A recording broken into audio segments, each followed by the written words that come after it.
Communist নারী অধিকার কর্মী ক্লারা জেটকে। তারপর 1911 সাল থেকে প্রত্যেকটা দেশে 8ই মার্চ নারী দিবস হিসেবে পালন করা হয়।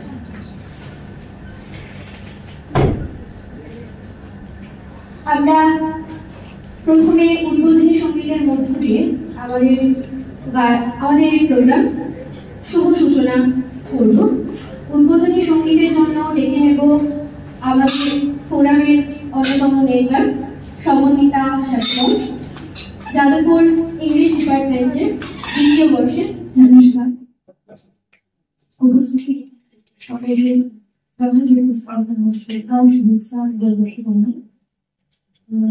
বেশ কিছু কারণ দিয়ে অনুষ্ঠানটা শুরু করতে অনেক দেরি হয়ে গেছে।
বিশ্বনাথ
আমাদের মধ্যে ইতিমধ্যে উপস্থিত হয়েছেন দুজন সম্মানীয় ব্যক্তি।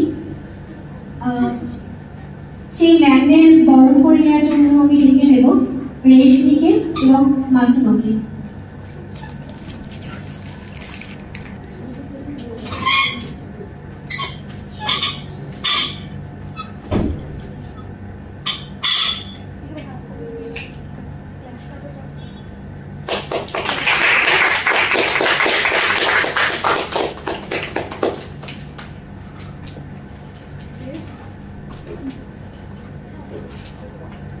ম্যামদের অসংখ্য ধন্যবাদ তাদের মূল্যবান।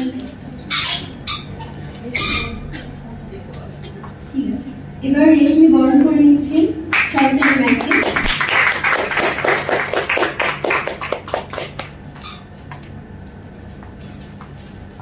এবারে আমরা একটি সংক্ষিপ্ত বক্তব্য শুনে নেব আমাদেরই ছোট বোন শাশ্বতী। শাশ্বতী, তুমি তোমার বক্তব্য শুরু করে দাও।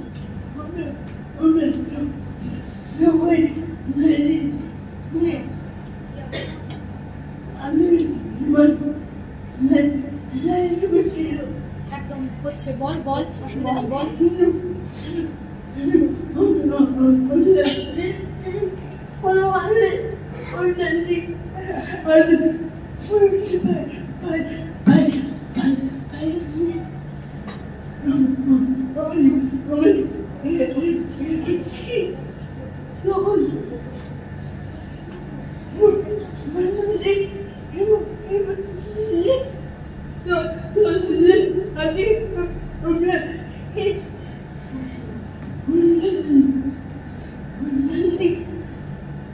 আমরা এই অনুষ্ঠানে তারপরে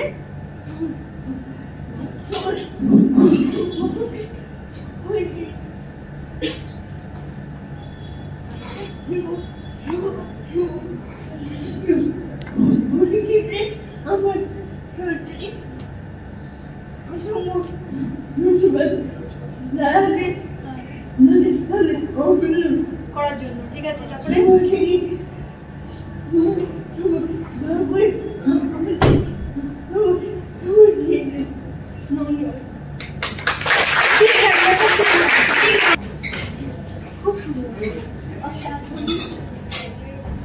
অসংখ্য ধন্যবাদ শাশ্বতীকে।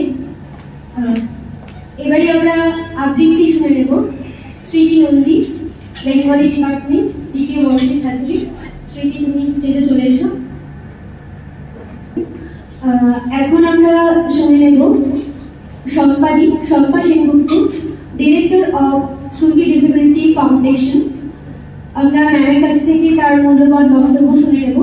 ম্যামের topic relevance of International Women's Day in lifes of women with disability. আমরা প্রত্যেকটা বক্তব্যের পেছনে 25 মিনিটস করে সময় রেখেছি। ম্যাম, আপনাকে অনুরোধ করবো আপনি শুরু করে দিন প্লিজ। আমি এখানে FSD forum for students with disabilities, Jadavpur university কে অসংখ্য ধন্যবাদ। একটা কথা বলি, আমাকে একটু ম্যাম বলে দেখো না, আমি মানে মুখস্থ নই, মানে সম্পাদি বলতে পারো। FSDর সঙ্গে তো শুরু থেকেই আমি যুক্ত আছি, তারও আগে আমি একটু আজকে আমাদের মূল প্রসঙ্গে যাওয়ার আগে একটু একজনের কথা স্মরণ করবো, কারণ স্মরণ করাটা খুব জরুরি।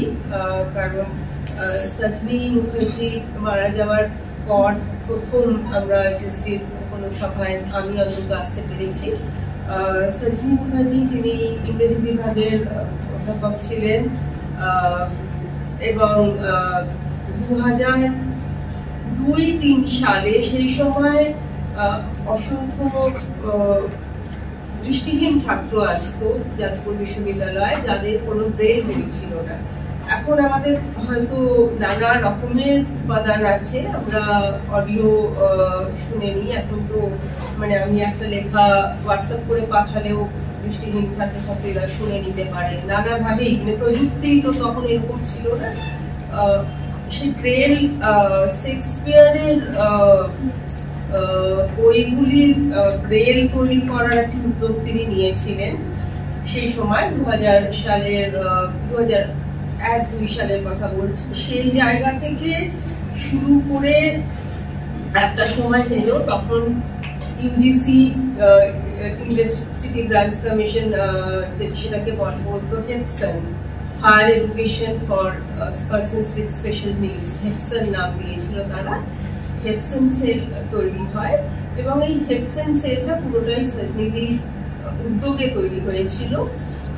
এবং এইখানে এসে আমি যেহেতু সেই সময় যুক্ত ছিলাম, মানে কিভাবে তৈরি হচ্ছে একটা বিশ্ববিদ্যালয়ের মধ্যে প্রতিবন্ধী ছাত্রছাত্রীদের জন্য আলাদা করে একটা সেল তৈরি হচ্ছে, এটা সত্যি খুবই মানে আশ্চর্যজনক ছিল সেই সময়। আমি এত বছর আগেকার কথা বলছি, মানে 20-21 বছর আগেকার কথা বলছি। তখন আমার মনে আছে দিল্লি থেকে বিভিন্ন সংস্থা, সরকারি অফিসাররা, এমনকি ইউজিসির যারা ভিজিটার আসতেন তারাও বলতেন যে আমরা তো সারা দেশে ঘুরে বেড়াই, আমরা তো দেখিনি, তৈরি করতে পেরেছেন আপনারা। এবং এই মডেলটাই কিন্তু অনেকটাই রেপ্লিকেটেড পরবর্তীকালে, যে এখন আমরা যে দেখি ইউজিসি অনেক নিয়ম কানুন করেছে সারা দেশে, সেগুলো মানা হয় প্রতিবন্ধী ছাত্রছাত্রীদের জন্য, সেই মডেলটা তারা নিয়েছিল। তো এটা একটু আজকে স্মরণে, যদিও আমরা হয়তো আলাদা করে একটি স্মরণ সভা করবো, যদিও মানে হয়তো না করবোই, সেটার তারিখ তোমরা সবই জানতে পারবে। একটু সময় লাগছে যেহেতু অনেকগুলো মানুষকে একসাথে আসতে হচ্ছে, আলাদা করে স্মরণ সভার আয়োজন করার হবে, সামনের সপ্তাহেই হয়তো হবে। কিন্তু আজকে আমার মনে হলো যে এই জিনিসগুলো বলা দরকার, এই কথাটা বলা দরকার। এখন আর হেপসন সেল নেই, এখন তার অন্য নাম হয়েছে।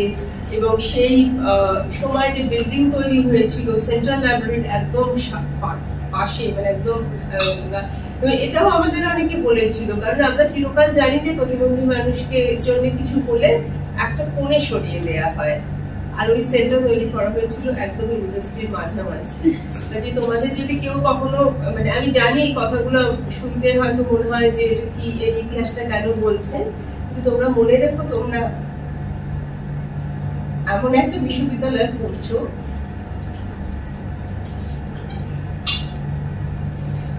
অন্তত একটা বিষয়ে তারা প্রতিষ্ঠিত,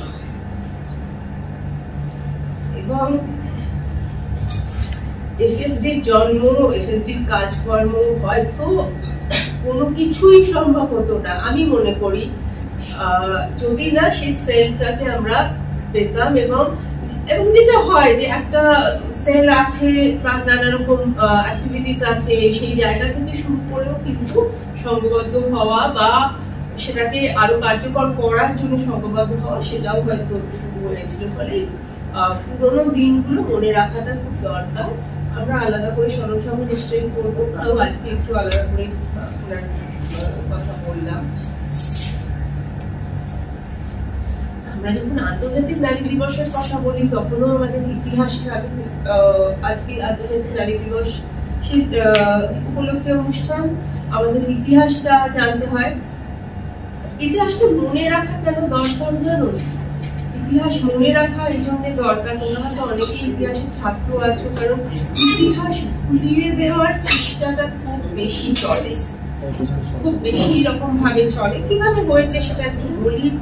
আমরা যত শুনলাম যে 1908 সালে নিউ ইয়র্কে কিভাবে শুরু হয়েছিল একটা আন্দোলন, শুরু হলো, শ্রমিকরা, নারী শ্রমিকরা বড় মিছিল বার করলেন। তাদের কিন্তু কতগুলো দাবি ছিল, সেই দাবিগুলো আমরা আদৌ পেয়েছি কিনা সেটাই আমরা প্রশ্ন করতে চাই। কারণ আমরা যদি ইতিহাসটা ভুলে যাই, তাহলে সেই দাবিগুলো, অত মহিলা, 1908 মানে আমরা ভাবতে পারি না কত বছর আগেকার কথা, সে সময় অত মহিলা মিছিল করছেন, রাস্তায় হাঁটছেন, শ্রমিক মহিলা, তাদের কি কি দাবি ছিল? এই ছিল যে সমান মজুরির একটা দাবি ছিল, মজুরি ঠিক মতো দিতে হবে, কারণ কোনো মালিক পক্ষ কখনোই মতো মজুরি দিচ্ছে না। একটা ছিল শর্টার টাইম, মানে কাজের সময় কমানো, কিন্তু তাদের দাবির মধ্যে ছিল। কারণ এই জিনিসগুলো মনে রাখা আরো বেশি করে দরকার, কারণ আমরা এমন একটা সময়ের মধ্যে দিয়ে যাচ্ছি যখন বারবার করে আমরা শুনতে পাচ্ছি যে বিভিন্ন কোম্পানি থেকে বলা হচ্ছে কাজের সময় বাড়িয়ে দেওয়া হোক, 8 ঘন্টা ডিউটি করলে হবে না, মানে 8 ঘন্টা নিয়ে লড়াই আরো অন্য শ্রমিক আন্দোলনেও পেয়েছি, কিন্তু এই আন্দোলনেরও একটা দাবি ছিল মজুরি ঠিক হতে হবে, সমান হতে হবে, নারী পুরুষের ভেদাভেদ থাকতে পারবে না, কাজের সময় কমাতে হবে। আরো একটা খুব জরুরি অধিকারের কথা তারা বলেছিলেন, ভোটিং রাইটস, ভোটের অধিকার। কারণ ভোটের অধিকার এটা আমাদের জন্য খুব জরুরি, কারণ মেয়েরা তো আমাদের দেশে হয়তো ওইভাবে আলাদা করে আমাদের খুব আন্দোলন করতে হয়নি, কিন্তু সারা পৃথিবী জুড়ে আমরা যখন ইতিহাসটা দেখি মেয়েরা ভোট দেওয়ার অধিকারটা পরে পেয়েছে পুরুষের থেকে। এইগুলো কিন্তু তাদের দাবির মধ্যে ছিল। আমরা ক্লারা জেটকিন্সের নাম শুনলাম, সোশ্যাল ডেমোক্রেটিক পার্টি জার্মানি, তিনি প্রথম বললেন যে আলাদা করে একটা দিন তৈরি করা হোক। এবং এই সময়ে আমাদের ইতিহাসগুলো যদি দেখি যে বিশ্বযুদ্ধ, প্রথম বিশ্বযুদ্ধ যে পরবর্তী যে প্রসেশন গুলো হচ্ছে, সেখানে মেয়েরা কি দাবি করছেন, তারা বারবার বলছেন যে bread and piece, bread and roses একটা বড় ক্যাম্পেইন হয়েছিল, একটা বড় ব্রেড অ্যান্ড রোজেস কথাটা মনে রাখা খুব এই জন্য দরকার, কারণ এটা নারী শ্রমিকদের আন্দোলন। তারা বলছে শুধু রুটি নয়, আমাদের গোলাপও চাই, এই যে দাবিগুলো বলেছে। এইবারে আস্তে আস্তে দেখা গেল যে পৃথিবীর অনেক দেশেই ছড়িয়ে যাচ্ছে আন্দোলন, এবং অনেকগুলো দেশে এগুলো হচ্ছে। কিন্তু আমাদের এটাও আর একটা দিক, যেটা মানে সেকেন্ড একটা যে ফেজ আমরা উইমেন্স ডে যেটা বলতে পারি, সেটা আমরা 1975-এ ইউনাইটেড নেশন বললো যে হ্যাঁ আমরা ওই 8 মার্চ তারিখটাকেই চিহ্নিত করবো ইন্টারন্যাশনাল উইমেন্স ডে হিসেবে, অর্থাৎ রাষ্ট্রসংঘ মেনে নিল। কিন্তু রাষ্ট্রসংঘ মেনে নেওয়া তাদের একটা, এবং তারা রেগুলার প্রত্যেক বছর একটা নতুন থিম বলে। আমাদের এই বছরের থিমটা খুব জরুরি, আমরা যারা প্রতিবন্ধী মেয়েদের নিয়ে কাজ করি, নিজেদের প্রতিবন্ধী নিয়ে মনে করি। এইবারের থিমটা হচ্ছে 2025-এর থিম হচ্ছে for all women and girls rights, equality, empowerment. So যখন ফর অল ওমেন বলছে, তখন অবশ্যই আমরা তার মধ্যে ইনক্লুডেড হচ্ছে। এবার ইউনাইটেড নেশন মেনে নিল, এবং তারপরে যখন আস্তে আস্তে ব্যাপারটা অনেকটা শুধুমাত্র আর নারী শ্রমিকদের লড়াই থাকছে না, অনেকের জন্য হয়ে যাচ্ছে, তখনও কিন্তু একটা নারী দিবসকে অন্যভাবে দেখার প্রবণতা দেখা গেল।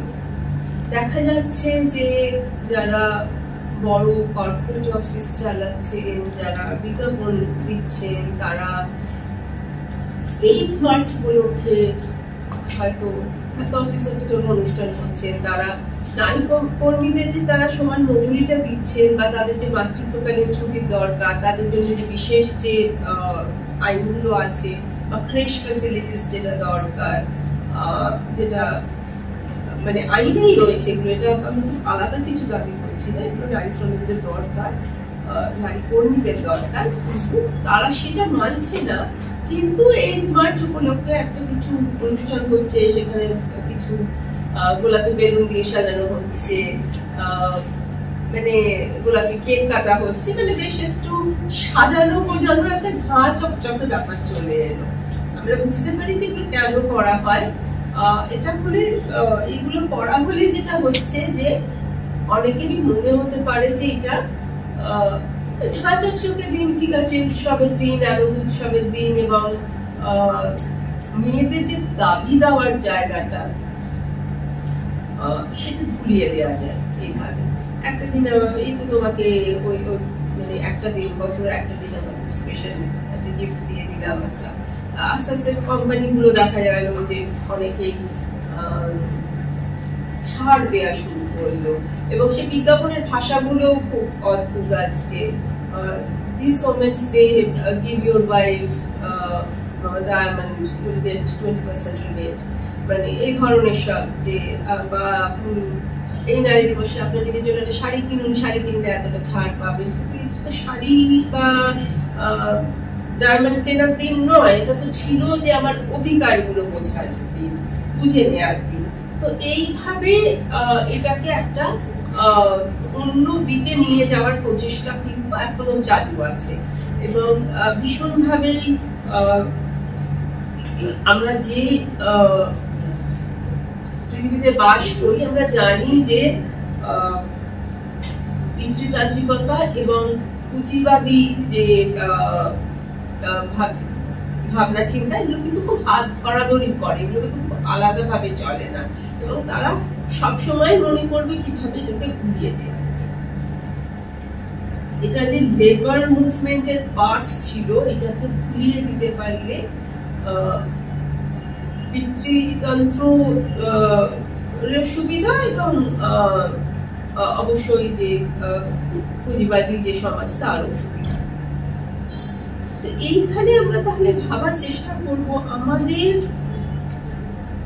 আমরা তো এফএসডি, আমরা তো forum for students with disability, আমরা এটা কেন তাহলে আলাদা করে পালন করব? এটা কি সত্যি আমাদের জন্য খুব রেলিভেন্ট? আমাদের খুব প্রয়োজন আছে এটা করার? এই এতটা ইতিহাস মনে রাখা, ইতিহাসকে মনে রেখে। হ্যাঁ আচ্ছা, আমি মাইক সামনে নিয়ে নিচ্ছি।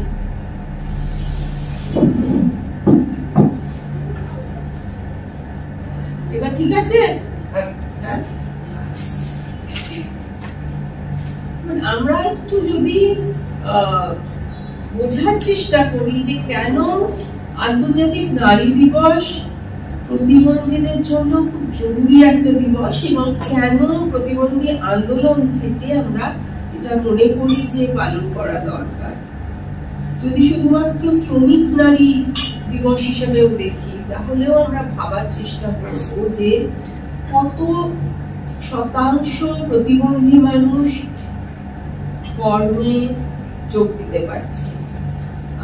আমি আজকে একটু আইএলও যেটা ইন্টারন্যাশনাল লেবার অর্গানাইজেশনের ওয়েবসাইটে দেখছিলাম, সেখানে বলছে আমরা আমাদের দেশের পরিসংখ্যানে আসবো, সেখানে পরিষ্কার করে বলা আছে এখনো সারা পৃথিবী জুড়ে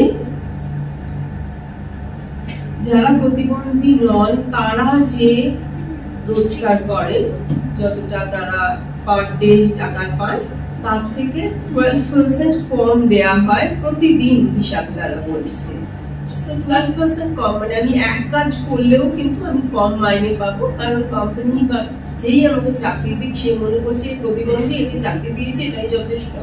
ওই দূরে সরিয়ে রাখার কথা যেটা বলছিলাম, যে এরা তো এমনিতেই disabled people were not supposed to be part of the society, ফলে এদের চাকরি দেওয়া হয়েছে, এটাই একটা দয়া করা হয়েছে, কম টাকায় খাটিয়ে নেওয়া যাবে।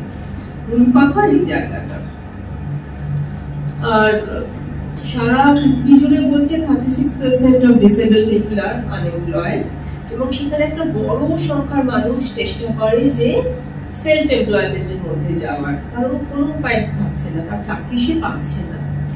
এবার এটা যদি সারা বিশ্বের একটা সংখ্যা হয় তাহলে আমরা আমাদের দেশে, এবং এটা খুব ইন্টারেস্টিংলি আইএলও বলছে যে আমরা জানি যে এর মধ্যে নারী প্রতিবন্ধী শ্রমিকের সংখ্যা অনেক কমে, যে তারা বলেছে যে এই সংখ্যাগুলো তারা দিচ্ছে, কিন্তু সে সংখ্যাটা এতটা নগণ্য, সেই স্ট্যাটিস্টিক্সটাও পাওয়া যাচ্ছে না, কারণ সংখ্যাটাই এত কম। মানে এবার আমরা যদি আমাদের দেশের স্ট্যাটিস্টিক্সও দেখি, আমাদের দেশের স্ট্যাটিস্টিক্সটা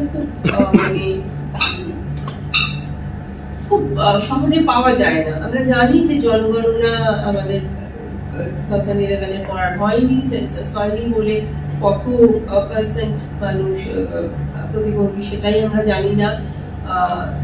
এর মধ্যে আমাদের দেশের একটা আইন পাল্টে গেছে, আগেকার আইন 7 রকম প্রতিবন্ধকতা ধরতো, এখন আমরা 21 রকমের প্রতিবন্ধী মনে করছি, এটা আমাদের আইন বলছে যে প্রতিবন্ধকতার সংজ্ঞা পাল্টে গেছে, প্রতিবন্ধকতার ধরন অনেক বেশি উন্নত হওয়ার কথা, কিন্তু কত পার্সেন্ট মানুষ প্রতিবন্ধী আমাদের দেশে আমরা জানি না। কাজেই সঠিক সংখ্যা আমরা কখনোই পাবো না। আমরা অনেক সময় পাচ্ছি হয়তো যেটাকে বলা যায় যে কোনো এনজিও একটা সার্ভে করেছে বা কোনো সংগঠন থেকে একটা বলছে, ন্যাসকম একটা কিছু বলেছে যে এতগুলো প্রাইভেট কোম্পানির মধ্যে এতজন প্রতিবন্ধী মানুষ চাকরি করছেন, কিন্তু সঠিক সংখ্যা যেটা সংখ্যা নেই আমাদের দেশের, এটা মূল সমস্যা। কিন্তু তা সত্ত্বেও আমরা যে কটা সমীক্ষা দেখছি তার মধ্যে খুব পরিষ্কার ভাবে বলা আছে যে প্রতিবন্ধী মানুষরা তারা স্কুল অব্দি স্কুলটাই কমপ্লিট করতে পারছে না, চাকরি রোজগারের জায়গায় খুব কম আসছে, এবং এটা অপ্রতিবন্ধী মানুষের থেকে তো কম বটেই, আবার প্রতিবন্ধী মেয়েদের যখন সংখ্যাটা ধরা হচ্ছে তারা সাধারণ মেয়েদের থেকেও কম সংখ্যায় আসছে চাকরিতে, এবং রোজগার করতে পারছে। চাকরি রোজগার শব্দটা ভালো, কারণ চাকরি শব্দটাতে কিছু অনেক ধরনের এমপ্লয়মেন্ট পড়ে যায়, আবার অন্যান্য মেয়েদের থেকেও কম পাচ্ছে, আবার প্রতিবন্ধী ছেলেদের থেকেও কম পাচ্ছে। তাহলে আমরা যদি সবার জন্য নিচে চলে যাচ্ছি, ফলে আমি কিন্তু ওই যে শ্রমিকদের একটা প্রথম আমরা যে বলছিলাম যে নিউ ইয়র্কে যে মিছিলটা হয়েছিল তখন বলেছিল যে সমান মজুরির দাবি উঠছে, সেই মজুরিটাও আমি পাচ্ছি না, আমি চাকরিতে ধরতেই পাচ্ছি না, ফলে সব জায়গা থেকেই আমি পিছিয়ে থাকছি। এবং যতক্ষণ না আমি এইটাকে আমার নিজের দাবি মনে করছি যে আমিও ইকুয়ালিটি পেতে পারি, আইন অনুযায়ী পেতে পারি, কিন্তু পেতে পারি না তা তো নয়, কিন্তু তা সত্ত্বেও আমি পাচ্ছি না, এই জায়গাটাকে মাথায় রাখতে হবে যে আমাদের কাছে কিন্তু সেই পরিসংখ্যানটাই নেই যে দেশে কতজন প্রতিবন্ধী মেয়ে রোজগার করছেন, শ্রমিক হিসেবে কাজ করছেন, কোনো কলকারখানাতে কাজ বা কোনো ধরনের কাজ, সেই পরিসংখ্যানটাই সরকার রাখার প্রয়োজন মনে করছে না। কিন্তু যেটুকু যা খবর পাওয়া যাচ্ছে সেখানে আমরা দেখছি যে আমরা অনেকটা পিছিয়ে আছি, সংখ্যাটাও খুব নগণ্য, আর আমার ইনকামটাও আমার কম হচ্ছে অন্যান্য অপ্রতিবন্ধী মানুষের থেকে এবং প্রতিবন্ধী পুরুষের থেকে। আমার চাকরির স্কোপ কম, আমার ইনকামের স্কোপ কম, যার ফলে আরো বেশি করে আমাকে সমাজ মনে করছে, পরিবার মনে করছে বার্ডেন, আমি বোঝা, আমার দরকার নেই, এবং সেই হিসাবে তার উপর অত্যাচারের পরিমাণ বাড়ছে। এগুলো সবই বিভিন্ন রিসার্চ থেকে, যেটা এখন তোমাদের সবার কাছে ইন্টারনেট আছে, তোমরা সার্চ করলেও খুঁজে পাবে, করলে রিসার্চ গুলো পাওয়া সম্ভব।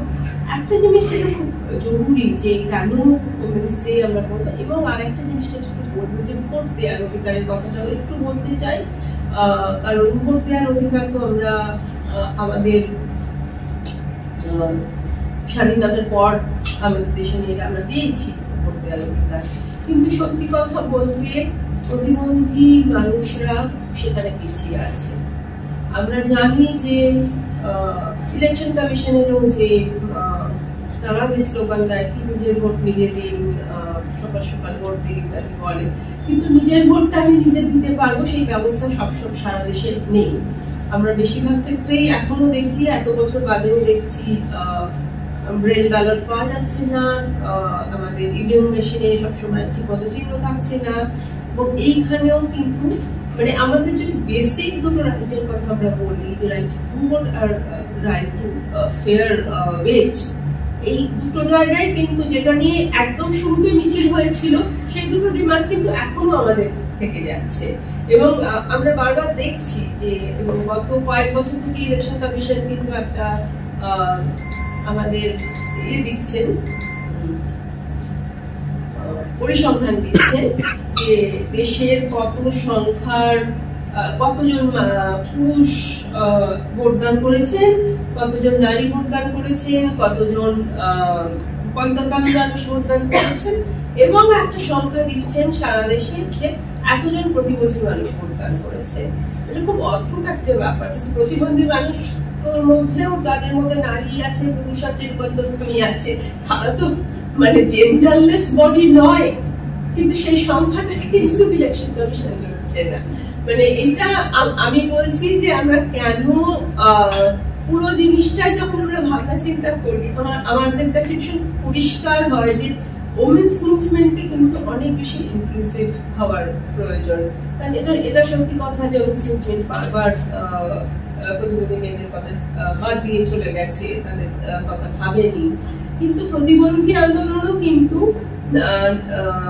মেয়েদের কথা আলাদা করে ভাবেনি, এবং এই ভাবনার জন্য অনেকটা সময় লেগেছে।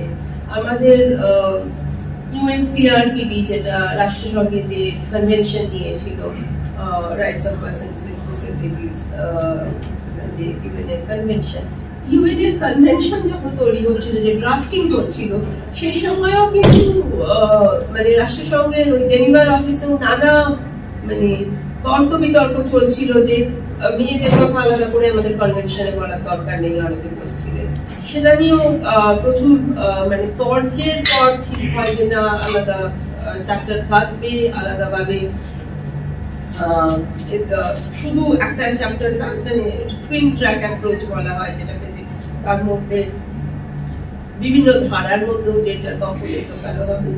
আমাদের দেশেও যখন আইনটা তৈরি হয় আরপিডি অ্যাক্ট, ঠিক একই ধরনের আলোচনা তর্ক বিতর্ক হয়েছিল। ফলে আমাদের আমরা যদি একটা পথ নির্দেশ চাই, যে আজকের আলোচনা থেকে একটু যদি আমরা ভাবার চেষ্টা করি পরবর্তীতে আমরা কি করব, এই জায়গাগুলো চিন্তা করা, যে ইনক্লুশনটা আমরা কিন্তু একটা দিকে ডিমান্ড করলে হবে না। আমাদের মানে মুভমেন্টের কাছেও কিছু দাবি আছে, আমাদের ডিসেবিলিটি মুভমেন্টের কাছেও দাবি আছে। ডিসেবিলিটি মুভমেন্টের কাছে দাবি যে তোমরা জেন্ডার সেন্সিটিভ হও, আর ওমেন্স মুভমেন্টের কাছে দাবি তোমরা ডিসেবিলিটি সেন্সিটিভ হও। এবং এই জায়গাটা কিন্তু খুব যে আমরা সরে আসছি সেই প্রথম নিউ ইয়র্ক সিটির মার্চের থেকে, তার নয়। কিন্তু আমরা এখনো একই জিনিস চাইছি, আমরা এখনো কিন্তু চাইছি ব্রেডস এন্ড রোজেস। তো আমি নিজে রোজগার করবো, আমি নিজে খাবার খাবো, তার সঙ্গে আমার গোলাপ ফুলটা দরকার। এইটুকুই দাবি। এবং আমার মনে হয় এটা বলে শেষ করবো, যদি কারোর প্রশ্ন কিছু থাকে নিশ্চয়ই করবে। ম্যামের কথা থেকে এটাই স্পষ্ট, সরি আমি আবারও ম্যাম বলে ফেলেছি, দিদির কথা থেকে এটাই স্পষ্ট যে নারী দিবস আমাদের কাছে শুধু উদযাপন নয়, এটা আমাদের কাছে একটা প্রতিজ্ঞা। বছরের এই 365 দিনের একদিন আমরা প্রতিজ্ঞা নেব যে আমরা আমাদের এখনো না পাওয়া অধিকারগুলোকে ছিনিয়ে আনবো। তো অসংখ্য ধন্যবাদ দিদিকে, দিদি তার মূল্যবান বক্তব্য আমাদেরকে পেশ করলেন, এবং আমরা তার কাছ থেকে অনেক তথ্য জানতে পারলাম আমাদের ইউনিভার্সিটির প্রিভিয়াস হিস্ট্রি। সো এখন আমরা আবৃত্তি শুনে নেব স্মৃতি নন্দীর কাছ থেকে। স্মৃতি, তুমি চলে এসো।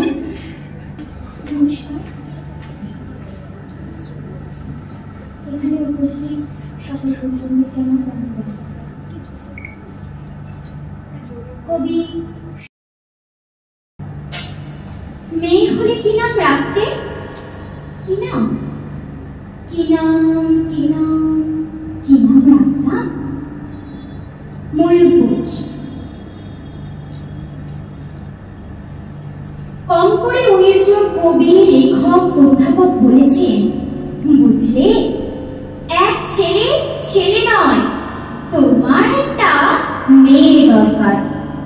ছেলে খারাপ হলে বিপদ, আবার ভালো হলেও বিপদ। খারাপ হলে সারা পাড়া অভিশাপ দেবে, আর ভালো হলে আমেরিকা কেড়ে নেবে। মেয়ে হলে নাম রাখতাম ময়ূরপঙ্খী। ভুল বললাম, বলতে হবে নাম রাখবো ময়ূরপঙ্খী। ছোট্ট ছোট্ট পা, ছোট্ট ছোট্ট হাত, সে টলমল করে এগিয়ে আসছে আমার দিকে। ময়ূর, মা, তুই আমাকে ভালোবাসবি তো? ছেড়ে যাবি না তো? অ্যাপ্লাই করেছো? সমস্যা জিজ্ঞেস করলো 3 জন। আমি বললাম, দেখেও এসেছি, যে কোনোদিন হোম থেকে টেলিফোন এলে ছুটতে গিয়ে তুলে আনবো ময়ূরপঙ্খীকে, চুমুই তাকে ভরিয়ে তুলবো। সে তার 4 বছরের দাদা রণবাবুর সঙ্গে কাদা হয়ে ঘুরিয়ে থাকবে। অ্যাপ্লাই করেছো? মাত্র 2টো শব্দ, 2টো ধ্বনি, এত তীক্ষ্ণ কখনো লাগেনি। রাত্রে ঘুমের মধ্যে বহু দূর থেকে প্রতিধ্বনি এসে জিজ্ঞেস করলো, অ্যাপ্লাই করেছো? হাওড়া, শিয়ালদা, চৌরঙ্গি, কালীঘাট, শোভাবাজার, ফুটপাত থেকে হাজার হাজার হাত উঠের ঘুমের ভেতর। আমার জন্য তুমি অ্যাপ্লাই করেছো? রাত্রে উঠে বসে থাকি, আমার সামনে কাব্য, ফুটপাত আর ফুটপাত। ঘুমিয়ে রয়েছে এক ভারতবর্ষ ময়ূরপঙ্খী। আমরা কি পারি না হোম থেকে, ফুটপাত থেকে, রাস্তা থেকে একটি করে ময়ূরপঙ্খী ঘরে তুলে আনতে পারি না কি?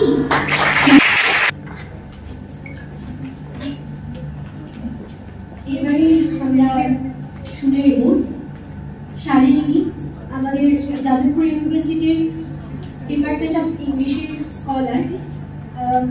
দিদি বক্তব্য দেবে।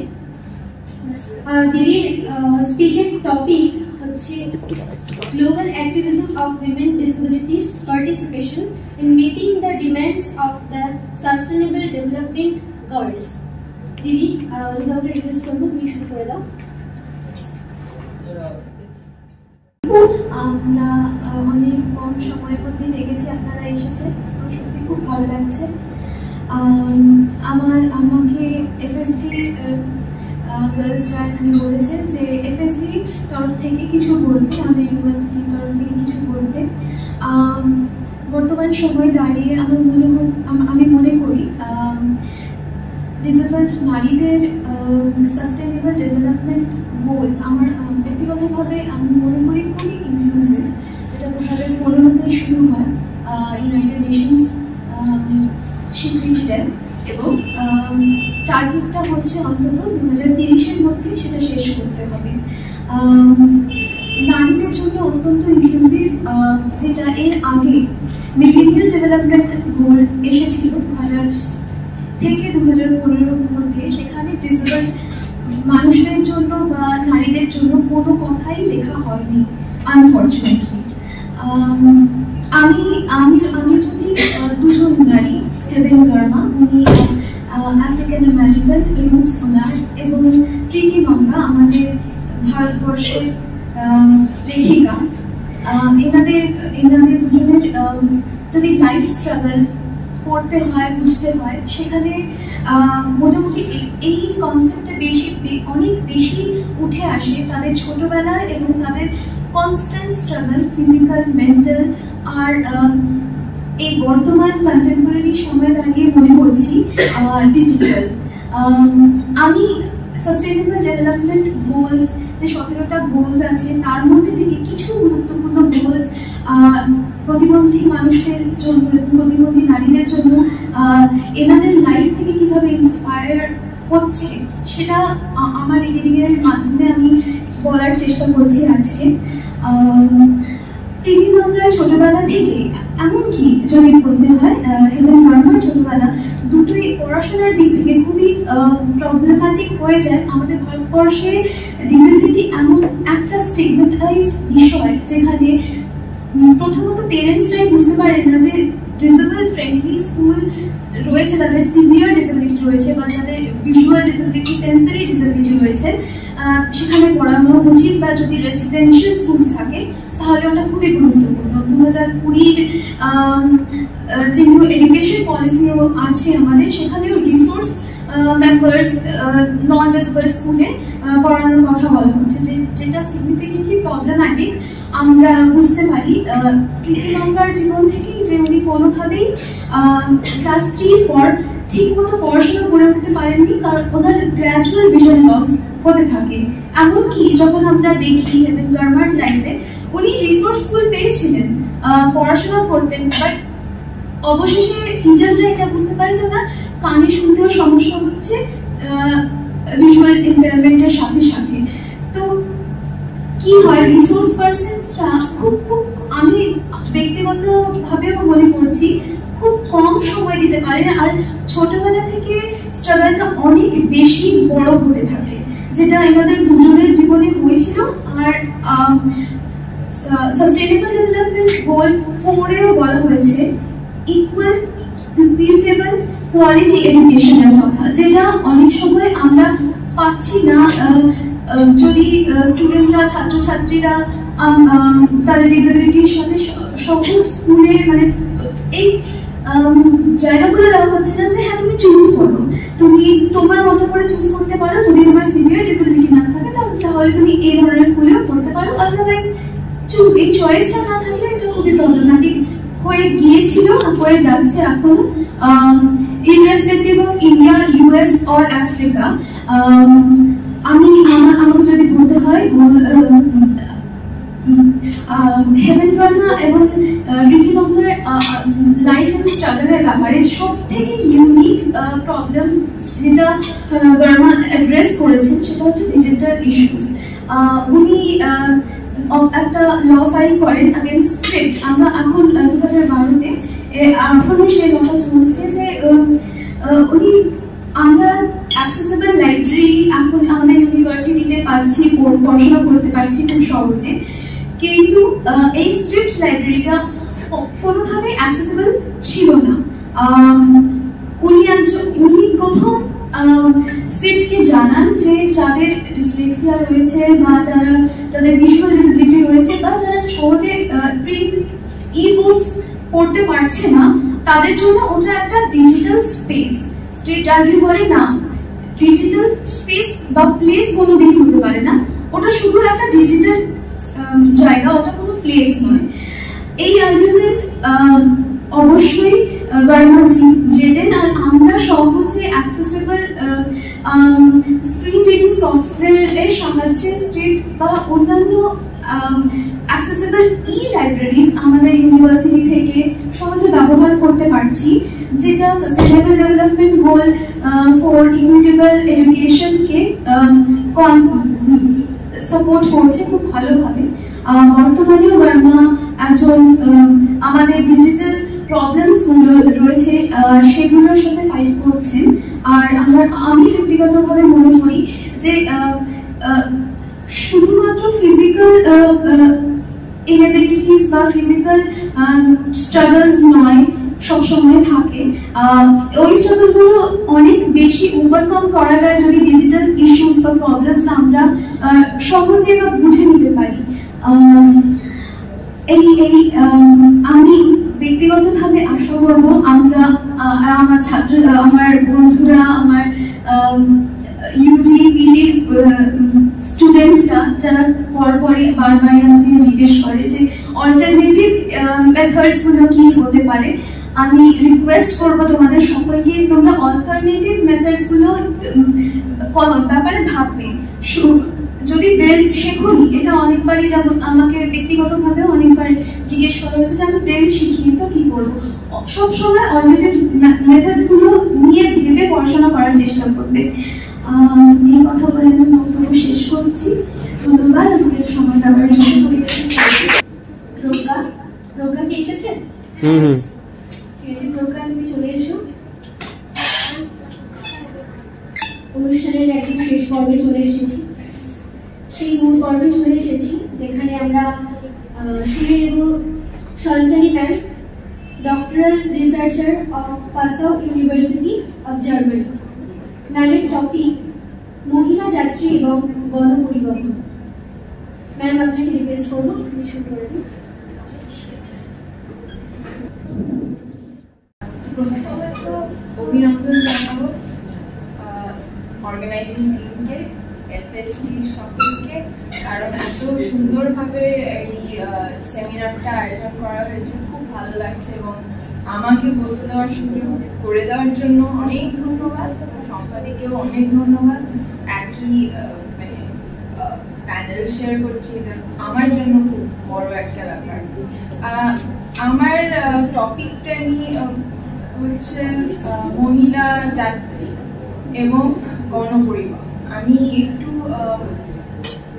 তার আগে যেটা দিয়ে শুরু করতে চাই সেটা হচ্ছে যে আমি একটি কলেজে পড়াই, সেখানে যখনই ক্লাস নিতে ঢুকি সেটা কোনো লিটারি টেক্সট সেটা কি পড়াচ্ছি দেখে দুটো প্রশ্ন আমি সাধারণত একটা প্রশ্ন আমি সাধারণত করি স্টুডেন্টসদের, সেটা হচ্ছে যে কারা কারা নিজেদেরকে ফেমিনিস্ট হিসেবে আইডেন্টিফাই করো এবং এখানে হ্যাঁ বললেও জানতে চাই কেন মনে করো এবং না বললেও জানতে চাই কেন মনে করো এবং এই হ্যাঁ না যাই হোক না কেন দুটো মানে প্রতি বছরই লাস্ট বিগত 10 বছর ধরেই দুটো স্টেটমেন্ট উঠে আসে। একটা হচ্ছে যে আমি ফেমিনিস্ট নই, আমি হিউম্যানিস্ট এবং আমি তো আমি ফেমিনিস্ট, আমি যেহেতু ইকুয়ালিটিতে বিশ্বাস করি তাই আমি রিজার্ভেশনে বিশ্বাস করি এবং আমি এখানে রিজার্ভেশনটা পাবলিক ট্রান্সপোর্টে কি রিজার্ভেশন এর উইমেন অনলি ট্রান্সপোর্ট সেটা নিয়ে মূল আলোচনাটা করব। কিন্তু প্রথম কথাটা যেটা যে ফেমিনিস্ট নয় হিউম্যানিস্ট, এইটা খুব সাংঘাতিক একটা কথা এবং কারণ হিউম্যানিজমটা পুরোপুরি একটা আলাদা বিষয়, একটা ফিলসফি ব্রাঞ্চ, এটা নিয়ে খুব একটা আমি আজকে কিছু বলছি না। আর একটা হচ্ছে যে আমরা এত সোশ্যাল মিডিয়া নির্ভর, আমি অসম্ভব অ্যাক্টিভ সোশ্যাল মিডিয়া এবং তার জন্য অনেক রকম মানে রিলস ভিডিওস এগুলো আসে যেখানে এই সেলিব্রিটি ইনফ্লুয়েন্সার্সরাও এই আমি ফেমিনিস্ট নই আমি হিউম্যানিস্ট গোছের কথা বলে। এবং এই বছরে দেখলাম এই উইমেন্স ডে 8 তারিখের আগে 8ই মার্চের আগে এটা ইউএন ডিক্লেয়ার করার 50তম বর্ষ, তো সেটার আগে দেখলাম ইনস্টাগ্রাম ফেসবুক হয়তো আপনারা অনেকে দেখেছেন যে ক্যান্সেল উইমেন্স ডে। কারণটা ইন্টেনশনটা হচ্ছে যে আমরা সব আমাদেরকে রোজই সেলিব্রেট করা উচিত, আজকে একদিন উইমেন্স ডে সেলিব্রেশন দরকার নেই। এর হয়তো ইন্টেনশন ভালো, সবই বুঝলাম, কিন্তু একটু আগেই সম্পাদি বললেন যে এটার একটা বড় ইতিহাস আছে, এটার এই দিনটা আলাদা করেই আমাদের উদযাপন করতে হবে এবং এটা মনে রাখতে হবে যে কি আমাদের অ্যাঙ্কারও বললেন যে এগুলো প্রতিজ্ঞা আমাদের যে কিভাবে এই মানে ডিমান্ডগুলো ছিনিয়ে আনবো আমরা। তো প্রথম এবং এবার দ্বিতীয় যেটা যে আমি ফেমিনিস্ট বলেই আমি রিজার্ভেশনে বিশ্বাস করব না এবং আমি লেডিস কম্পার্টমেন্ট এইগুলো কেন হবে, তাহলে আমাদের তো সবাই দুর্বলই মনে করবে, মহিলাদের তো দুর্বলই মনে করবে। এটাতেও সমস্যাটা হচ্ছে যে ইকুয়ালিটি আর ইকুইটি এই দুটো বিষয়টা তো খুব আলাদা। পুরুষরা যে স্টার্টিং পয়েন্ট থেকে তারা তাদের জার্নি শুরু করেছে, মার্জিনাইজ কমিউনিটির মানুষ, মহিলারা, অন্যান্যরা, তারা কেউ কখনোই কিন্তু তাদের স্টার্টিং পয়েন্টটা এক নয়। তাই জন্য একই প্ল্যাটফর্মে সবাইকে রেখে রিজার্ভেশন ছাড়াই একবারে প্রচন্ড একটা ইকুয়াল সোসাইটি আমরা গঠন করতে পারবো, এটা খুব ভুল ধারণা। তো আমার যেহেতু নিজের পছন্দের বিষয় হওয়ার কারণ হচ্ছে আমি সপ্তাহের 5 দিন কল্যাণী কলকাতা করি এবং সেটা লোকাল ট্রেনে করি এবং সেটা প্রায় 12-13 বছর ধরে করছি এবং অনেক কিছু অবজার্ভ করেছি এবং সেইগুলোর কিছু কথা আজকে শেয়ার করব। যেমন যখন মাতৃভূমি লোকালের কথা নিশ্চয়ই অনেকে জানেন, একবার লেডি স্পেশাল যেটা 2009 সালে চালু হয়, কিন্তু তারও আগে ভারতবর্ষে 92 সালে লেডি স্পেশাল শুরু হয়ে গেছে বম্বেতে। কিন্তু এই মাতৃভূমি লোকাল যখন শুরু হয় মানে প্রচন্ড সমস্যা হয়েছিল, সেটা মানে ঝামেলা তৈরি হয়েছিল যে মেয়েদের জন্য আলাদা বাড়ি। সেখানে মেয়েরাও বলেছিল যে সবাই অনেকেই বলেছিল যে আমাদের দরকার নেই, তাহলে পুরুষ মানুষরা কি খাটাখাটনি করে না, তাদের জন্য একটা স্পেশাল দরকার। এইটা তো কোনো মানে হয় না, কারণ আমাদের যে লোকাল ট্রেনটা তার মধ্যে মাত্র 2টো বগি হচ্ছে মহিলাদের জন্য রিজার্ভড। কিন্তু আমাদের পাবলিক স্পেস বা সেইখানের এক্সটেনশনে যদি আমরা পাবলিক ট্রান্সপোর্টের স্পেসটাও দেখি, সেটা তো প্রচন্ড ভাবে হাইপার ম্যাসকুলিন এবং এখানে যারা ওই এক ধরনের ম্যাসকুলিনিটি মানে এক্সারসাইজ করেন না, তারা যখন সেখানে ঢুকছে তারা ট্রেসপাস করছে যে আমার এখানে ঢোকার কথা না। জেনারেল কম্পার্টমেন্টে কেন মহিলারা ঢুকবে? হয়তো এখানে অনেকেই আপনারা শুনেছেন যে জেনারেল কম্পার্টমেন্ট যখন আর কি মেয়ে ওঠে বা মহিলা ওঠেন সেইখানে বলা হয় যে আপনাদের তো লেডিস স্পেশাল আছে, লেডিস কম্পার্টমেন্ট আছে, এইটা এখানে আসছে। আবার আরেকটা ধরনের কথা ওঠে যেটা তথাকথিত শিক্ষিত মানুষরা বলে যে জেনারেল কম্পার্টমেন্ট তারা বলে উঠতে পারে না, তারা বলে জেন্টস কম্পার্টমেন্ট। এবং সেটা লোকাল ট্রেনে কিন্তু হয় না, সেটা মেট্রোতেও হয় যে মেয়েদের ওই জায়গাটায় আমরা শুধু বসবো জেন্টস কম্পার্টমেন্টে কেন আসছে, কিন্তু জেন্টস কম্পার্টমেন্ট বলে কিছু হয় না। সো পুরোটাই জেনারেল কম্পার্টমেন্ট, কয়েকটা জায়গা বিশেষে রিজার্ভ করা আছে। নাও এইখানে তো একটা কনফ্লিক্ট হচ্ছে যে ছেলেদের সাথে মেয়েদের, ঠিক মানে কনফ্লিক্ট অর্থে আমি বলছি যে আলাদা একটা স্পেস দরকার মেয়েদের সেফটির জন্য, কারণ আমাদের পুরো সমাজ এখনো সেই সেফ স্পেসটা তৈরি করে উঠতে পারেনি মেয়েদের জন্য। তো খানিকটা ডেজিগনেট করা হচ্ছে কিছু জায়গা মহিলাদের জন্য। না, এই ডেজিগনেট করাটার মধ্যেও তো একটা খুব সমস্যার ব্যাপার আছে, যে আলাদা করে আমাদের জন্যই কেন ডেজিগনেট করা। এবার সম্পাদীয় একটু আগে যেটা বলছিলেন যে disable students with special needs আর পিপল উইথ স্পেশাল নিডস, বেশিরভাগ ক্ষেত্রে তাদের জন্য যদি কোনো জায়গা করে দেওয়া হয় সেটা একবারে কোনার দিকে করা, কিন্তু যাদবপুর ইউনিভার্সিটিতে সেটা করা হয়নি। কিন্তু বেশিরভাগ জায়গাতেই সেটা একটা কোনায় কিছু একটা রেখে দেওয়া, বা এই ক্ষেত্রে লেডিস স্পেশাল ট্রেনের দুই ধারে দুটো কামরা, সেখানে মহিলার হয়তো পপুলেশন বেড়ে যাচ্ছে, লোক সংখ্যা বাড়ছে, তবু বগি কিন্তু বাড়ছে না। ওদিকে জেনারেল কম্পার্টমেন্টেও তাদের উঠতে অনেক সমস্যা, ওঠার পর অনেক সমস্যা, বিভিন্ন ঘটনা ঘটে জেনারেল কম্পার্টমেন্টে, লুকিয়ে লুকিয়ে কোনো ভিডিও তোলা, গ্রুপ করা, ম্যান স্প্রেড করে বসা, এমন করে যে মেয়েদেরকে একবারে পা মানে প্রচন্ড চেপে চেপে বসতে হচ্ছে, কমফোর্টেবল না। আমি ব্যক্তিগতভাবে আমি লেডি স্পেশালি উঠি, আমি বেশি কমফোর্টেবল। তো এই কমফোর্টের কথাটাও যেটা বলছি এটা অত্যন্ত প্রিভিলেজ থেকে বলছি, কারণ আমার সাথে যারা মানে আমার কো প্যাসেঞ্জার্সরা যারা যে মহিলারা আছেন তারা সবাই হয়তো সেই প্রিভিলেজটা তাদের নেই। এবং এইটা নিয়ে একটু বলবো যে আমাদের একটা ধারণা, মানে যারা পলিসি মেকার্স তাদেরও হয়তো ধারণা যে এই যে উইমেন অনলি স্পেস এটা সেফ হয়ে গেল প্রত্যেকটা মহিলার জন্য, কিন্তু সেটা তো নয়। কারণ এই যে সেফ ব্যাপারটা, এটা কার জন্য সেফ? সবার জন্য কি সেফ? তো আমি যখন একটি লেডি স্পেশালি উঠছি, এখানে আমার ধরনের মানুষ শুধু উঠছেন না, অনেক বিভিন্ন ব্যাকগ্রাউন্ডের মানুষ উঠছেন, তাদের বিভিন্ন সমস্যা হতে পারে। যেমন এক একটা আইডেন্টিটি মার্কার্স, ইন্টারসেকশন, সেটা কোনো কাস্ট, ক্লাস, এবিলিটি, সেক্সুয়ালিটি, এই সব বিষয়গুলোর মানুষ এই সব ইন্টারসেকশনস গুলো কিন্তু ওভারল্যাপ করে এবং সেখানে একটা টেনশন তৈরি হয়। আমার এক ফর্মার কলিগ, উনি বম্বেতে থাকেন, এখন অন্য জায়গায় থাকেন। তো উনি, আমি এইগুলো নিয়ে যখন একবার বলেছিলাম তখন বলেছিলেন যে লেডি স্পেশালি এত সমস্যা হওয়ার তো কথা না, এটা তো একবারে শান্তিপূর্ণ সহাবস্থান। আমি বম্বেতে দেখেছি যে লেডি স্পেশালি সবাই তরকারি কাটতে কাটতে বাড়ি ফেরে। সেটা ঠিক, আমাদের এক ধরনের সলিডারিটি, এক ধরনের সিস্টারহুড আমরা হয়তো লেডি স্পেশাল দেখবা সেরকম এই উইমেন অনলি স্পেস গুলোতে পাই, কিন্তু সেটাই শুধু সেখানে থাকে না। কারণ নানান রকমের ডিসক্রিমিনেশন ফেস করতে হয় নানান রকম মানুষের, এবং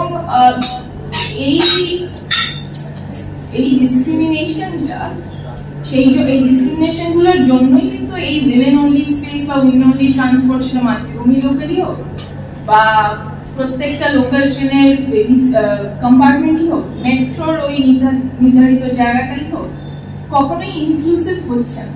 এই ইনক্লুসিভিটির কথা সম্পাদীয় বললেন যে, এবং মানে খুবই লজ্জা লাগছে এটা বলতে যে আমরা মানে আমিও যখন এইটার কিছু ইন্টারভিউ করেছিলাম, খুব যে ডিসেবলড মহিলাদের সাথে ইন্টারভিউ, মানে তাদের ইন্টারভিউ নিতে পেরেছি তা নয়। সেটার একটা কারণ হচ্ছে তাদেরকে খুব একটা আমি পাইনি ওই কমিউটিং, যখন কমিউট করছি। এবং যারা লোকাল ট্রেন চড়েন তারা জানেন যে হুইল চেয়ারের ব্যবস্থা তো সেখানে থাকে না। খুব মানে হয়তো বড় বড় স্টেশনে সেটার ব্যবস্থা থাকে, ছোট ছোট স্টেশনে সেগুলোর কোনো ব্যবস্থা নেই। তো আমি কয়েকজনের ইন্টারভিউ নিয়েছিলাম, আমি সেখান থেকে কয়েকটা একটু বলছি। যেমন এই যে কমফর্টের কথা বলছি, আমার কমফর্টটা, আমার মতো কমফর্ট হয়তো সবাই অনেকেই শেয়ার করেন, কিন্তু সবাই না। আমাদের এই লেডি স্পেশালি বিভিন্ন রকম মহিলারা কমিউট করেন, তারা মফস্বল থেকে শহরে আসেন কাজের জন্য, তেমনি আছেন ডোমেস্টিক ওয়ার্কার্সরা অনেকে কাজে আসেন কলকাতায়। এটা নিয়ে কলকাতার খুব পুরনো একটি এনজিও পরিচিতি ওনারা ডোমেস্টিক ওয়ার্কার্সদের নিয়ে কাজ করেন। ওনারা একটা রিপোর্ট বের করেছিলেন যেখানে ওনারা বেশ কয়েকজন ডোমেস্টিক ওয়ার্কার্স যারা ট্রেনে করে আসেন, লেডি স্পেশাল মানে উইমেন অনলি কম্পার্টমেন্টেই উঠে আসেন, সেখানে তাদের হ্যারাসমেন্টের কথা ওনারা রিপোর্ট করেন। সেখানে হ্যারাসমেন্টের মধ্যে ছিল যে টিকিট কেটে উঠতে পারেনি, টাকা পয়সা নেই, তাদেরকে মাঝ রাস্তায় মানে স্টেশন আসার আগেই তাদেরকে অন্য স্টেশনে নামিয়ে দেওয়া হচ্ছে, জিনিসপত্র নিয়ে নামিয়ে দেওয়া হচ্ছে। আবার কোনো লেডি টিকিট চেকার তাদের রীতিমতো জামা টামা খুলে সার্চ করে টাকা দেওয়ার পর ইচ্ছা করে হ্যারাস করেছে। এই নিয়ে পরিচিতি এবং জাগরিয়ার একটা দিল্লি বেসড এনজিও, এনারা অনেকদিন আগে থেকেই নিয়ে কাজ করেছেন। তাদের মূল ফোকাসটা ছিল ডোমেস্টিক ওয়ার্কার্সদের।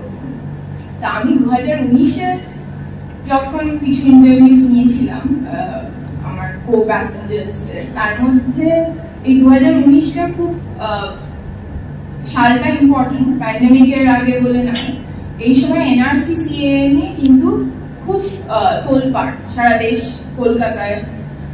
এবং আমি বেশ কয়েকজনের ইন্টারভিউ নিয়েছিলাম, তার থেকে একজনেরটা আমি একটু বলছি। তিনি একজন মাইনরিটি কমিউনিটি, মাইনরিটি সম্প্রদায়ের একজন স্টুডেন্ট। ওকে এসে একদল স্কুল টিচার জিজ্ঞেস করেন যে কাগজ আছে, তখন উনি বলেছিলেন যে আমার টিকিট আছে, না কাগজ আছে, না টিকিট আছে। এরকম ভাবে কন্টিনিউয়াসলি 7-8 জন মিলে ওনাকে এইভাবে মানে হ্যারাস করে যায়। মানে শেষমেশ যেটা হয়, উনি অন্য সিটে গিয়ে বসেন, কিন্তু ওনাকে প্রায় এটা সহ্য করতে হয়েছে। এবং আমি এই গত সোমবার আমার পাশে একজন একটি পার্টিকুলার ধর্মের মানুষ বসেছিলেন। তো আমার এই এক পাশে উনি বসেছিলেন, আর এক পাশে আর একজন। তো আমি উঠে যেতে তিনি আর তার পাশে বসলেন না, কারণ সে পাশে একজনকে বলছিল যে আমার ঘৃণা করে। এই ধরনের কথা কিন্তু উঠতেই থাকে। এবং এটা মানে যেমন হাসি ঠাট্টা লেডি স্পেশালে হয় বা উইমেন অনলি স্পেস গুলোতে হয়, তেমনি এই যে এক ধরনের এক্সক্লুসিভিটি, যে আমি এই প্রিভিলেজ আছে, আমার এই ধরনের ব্যাকগ্রাউন্ড থেকে আসছি, আমার মতো লোকই এখানে যাবে, কোনো ডোমেস্টিক ওয়ার্কার যাবে না, ভেন্ডাররা উঠবে না, মহিলা ভেন্ডাররা উঠবে না।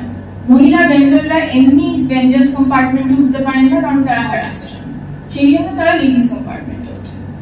এবং লেডিস কম্পার্টমেন্টে একটা ছবি দেওয়া থাকে, সিঁদুর দেওয়া, ঘোমটা পরা একটা মহিলা। তো এটাই এক ধরনের আইডেন্টিটি এন্ডোর্স করছে। সেই আইডেন্টিটির মানুষই তো মহিলারাই তো উঠছেন সবসময়। তো এই যে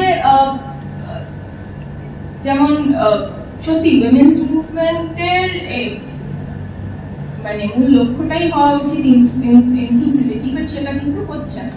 এই উইমেন অনলি স্পেস, সবাই একটা ক্যাটাগরিতে আমি সবাইকে ফেলে দিলাম, সবাই মহিলা, সেই জন্য তাদের সবার এক্সপিরিয়েন্স একই, ওই শান্তিপূর্ণ সহাবস্থান করতে করতে কাজে যাবে, আবার বাড়ি ফিরবে, ব্যাপারটা কিন্তু সেটা হচ্ছে না।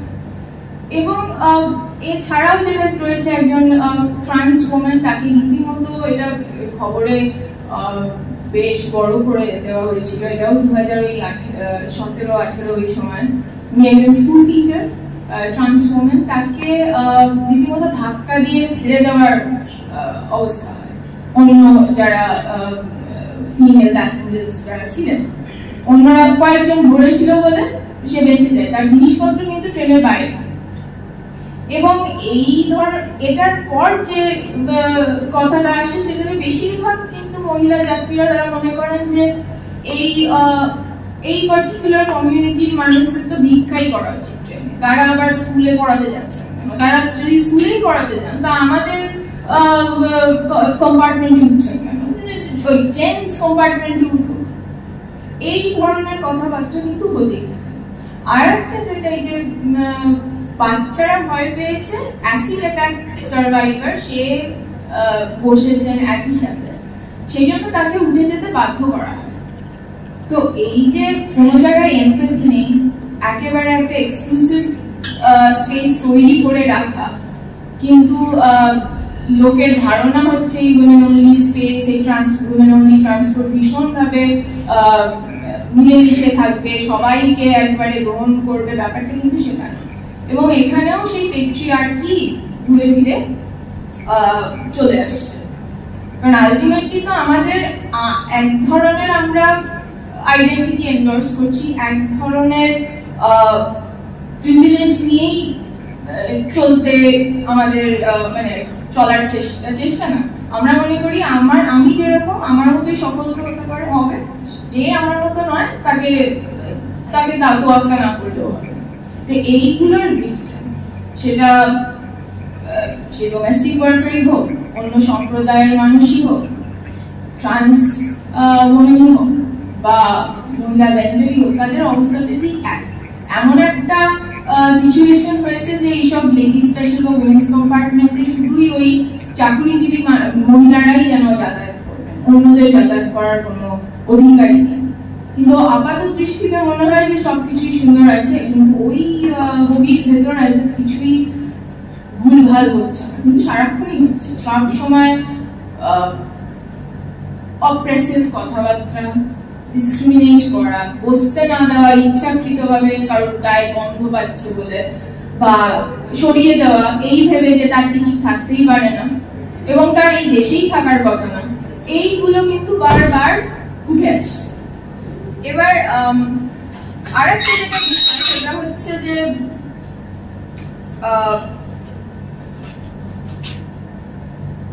হ্যাঁ, যেটা বলছিলাম সেটা হচ্ছে যে অনেক সময় যখন ওই ইন্টারভিউ গুলো নেওয়ার সময় যেটা মনে হয়েছিল যে অন্যদেরও যখন ইন্টারভিউ নিচ্ছিলাম যারা জেনারেল কম্পার্টমেন্টে যান, মহিলারা যারা জেনারেল কম্পার্টমেন্টে যান, তাদের অনেকের ধারণা যে লেডিস কম্পার্টমেন্টে আমি যাবো না, কারণ মেয়েরা মাত্রই ঝগড়া করে। তো এই মেয়েরা মাত্রই ঝগড়া করে এটা খুব জেনারেলাইজড একটা ব্যাপার। জেনারেল কম্পার্টমেন্টে অত্যন্ত ঝগড়া হয়, জেন্টসরাও ঝগড়া করে, কিন্তু ওই এই যে স্টিরিওটাইপস, এই স্টিরিওটাইপ গুলোও কিন্তু উইমেন অনলি স্পেসে হচ্ছে, যে এই একটা কমিউনিটির মানুষ তারা খারাপ, তারা ঠিকভাবে চলাফেরা করতে পারে না, বা এই কমিউনিটির মানুষ আমাদের মতো না, আমাদের মতো মহিলা না। তো এইগুলো তো স্টিরিওটাইপ, এগুলো প্রেজুডিস, স্টিরিওটাইপ যেটাই আমরা বলি না কেন। তো একেবারেই আমরা এই যে ধরে নিচ্ছি যে অত্যন্ত ইনক্লুসিভ স্পেস, সেটা একেবারেই না। তো আমাদের এই women's movement is suppose to be inclusive, কিন্তু এখনো কিন্তু এটা অ্যাচিভ করা হয়নি। এবং যেটা সম্পাদীয় বললেন, ডিসেবিলিটি রাইটস নিয়েও কিন্তু উইমেন্স মুভমেন্ট সেইভাবে ভোকাল নয়, বা ডিসেবিলিটি রাইটস মুভমেন্টে যারা তারা জেন্ডার সেন্সিটিভ নয়। তো এই বিষয়গুলো এইগুলো নিয়ে আমাদের চলতে হবে। সেই জন্যই প্রতি বছর 8 মার্চ আমাদের পালন করে যেতে হবে, এবং বাকি যে দিন বছরের সেগুলো একই রকম ভাবে নিজেদেরকে সেন্সিটাইজ করা, আমাদের আশেপাশের লোককে বোঝানো যে কেন গুরুত্বপূর্ণ এগুলো, কেন আমাদের বোঝা উচিত যে হ্যাঁ আমাদেরও পাবলিক স্পেসের রাইট আছে, আমরাও অ্যাক্সেস এখানে ইকুয়ালি পাবো। এবং ওই যে যারা মনে করেন যে আমি ফেমিনিস্ট, সেই জন্য আমি ইকুয়ালিটি, সেই জন্য রিজার্ভেশনে বিশ্বাস করি না, সেই দিনটা আসলে তো খুব ভালোই হয়, যেখানে আমাদের ভাবতে হবে না যে একইভাবে জেনারেল কম্পার্টমেন্টে উঠলে আমার কোনো অসুবিধা হওয়ার কথা না মহিলা হিসেবে, কিন্তু সেটা আসতে এখন অনেক দেরি। আমি শেষ করবো একটা কথা বলে, একটি লেখা পড়ছিলাম, উনি ফেমিনিস্ট জিওগ্রাফার, ওনার নাম জেন ডার্কওয়েল। উনি লিখছেন, our cities are patriarchy written in stone, brick, glass and concrete. এখানে কিন্তু আমরা আরেকটু অ্যাড করতে পারি, ওই যে মেটাল বক্স অন হুইলস মানে ট্রান্সপোর্ট, সেখানেও কিন্তু পেট্রিয়ার্কি একবারে মিশে আছে এবং আমরাই সেই পেট্রিয়ার্কি, সবাই আমরা পেট্রিয়ার্কি ভিক্টিম। আমরা যার সাথে ওই ব্যবহারগুলো করছি, আমাদেরই সহযাত্রীর সাথে মনে করছি যে তারা এখানে থাকার অধিকার নেই তাদের, আমরাও একইভাবে পেট্রিয়ার্কি এক্সারসাইজ করছি। তো এইগুলো আমাদের সবাইকে নিজেদেরকেও স্কুল করতে হবে, অন্যদেরকেও সেন্সিটাইজ করতে হবে এবং এটা একা করা সম্ভব না, সবাইকে মিলে মিশেই করতে হবে। এটা বলেই শেষ করছি।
এবার আমরা শুনে নেব লিপিকাদের কাছ থেকে একটি খুব সুন্দর গান।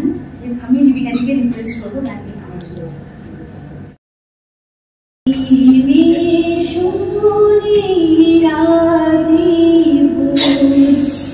যতখানি পুরুষের তারও বেশি তোর এই মেশন এই রাতে ভোর, যতখানি পুরুষের তারও বেশি তোর এক শহর গ্রাম নদী এই পথ ঘাট, এখানে সাঁতার কাট এইখানে ঘাট, এখানে হাডুডু খেল কানামাছি ভুলো, এখানে হাডুডু খেল কানামাছি ভুলো, জীবনে যা কিছু সব সব কিছু ছোপ এই মিশন তুই আকাশের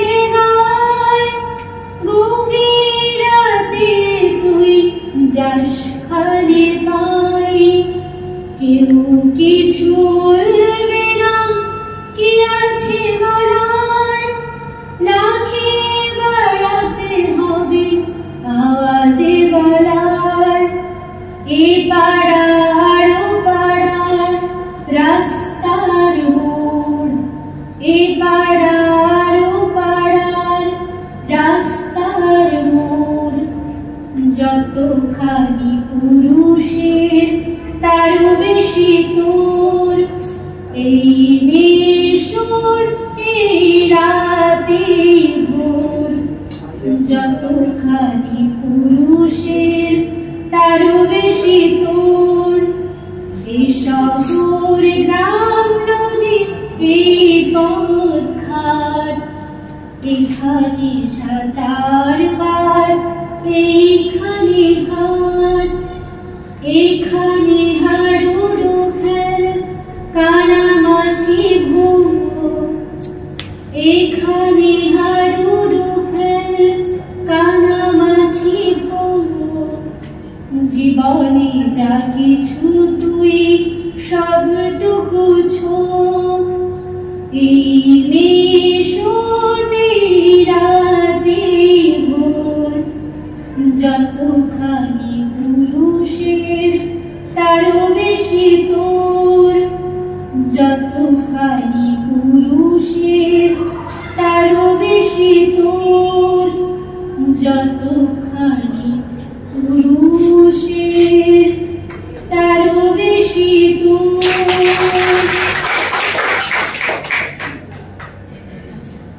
এবার আমরা একটা ওপেন টু অল লিখেছি, কারো যদি কিছু বলার থাকে তাহলে অবশ্যই এসে বলতে পারো।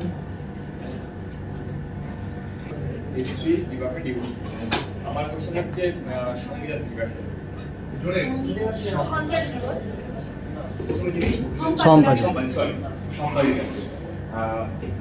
উনি বললেন যে আমাদের ইলেকশন কমিশনার এখন ইলেকশনের পরবর্তীতে একটা ডেটা প্রকাশ করে যেখানে মেন্স উইমেন্স ট্রান্সজেন্ডারের পাশাপাশি ডিসেবলদের একটা ডেটা দেওয়া দেয়। আমার কোশ্চেন হচ্ছে যে তার ডেটাটা কিভাবে পাবলিশ করে, মানে তিনটে জেন্ডার যে ভাগ করে যেটা পাবলিশ করছে সেটাকে ওভারঅল একটা 100% ধরে নিয়ে তার মধ্যে ডিসেবলদের বলে নাকি ডিসেবলদের একটা আলাদা একটা পার্সেন্টেজ করে নিয়ে বলে?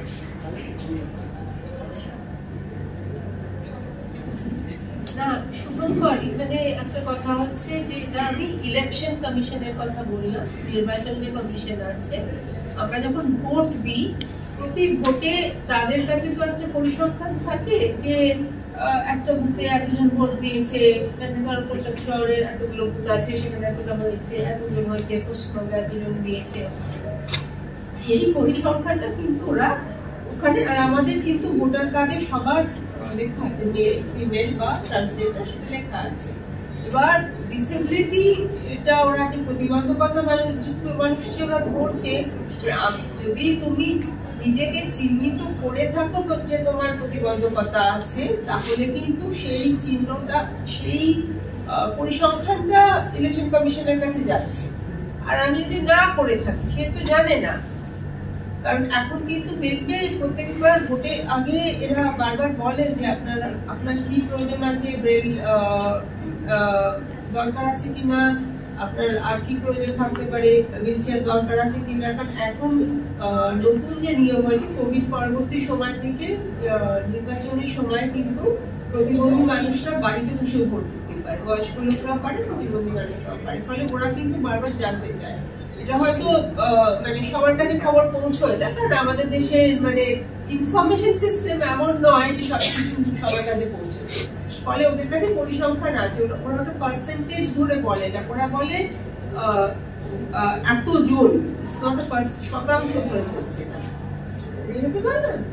কিন্তু আমি আমার কোশ্চেনটা আমি তো পার্সেন্টেজ দিয়ে বললাম ঠিক আছে, কিন্তু আমার কোশ্চেনটা হচ্ছে যে যদি ওরা জন ধরেও বলে তাহলে কি এতজন মেনের মধ্যে মেন্স বা উইমেন্স বা ট্রান্সজেন্ডারের মধ্যে এতজন ডিসেবল এমনটা বলে না, শুধুমাত্র ডিসেবলদের পুরো আলাদা করে দিয়েই বলে? সেটা বলছে না, বলছে ডিসেবলদের আলাদা করে। এবং আমি ব্যক্তিগতভাবে মনে করি এটা খুব ভুল।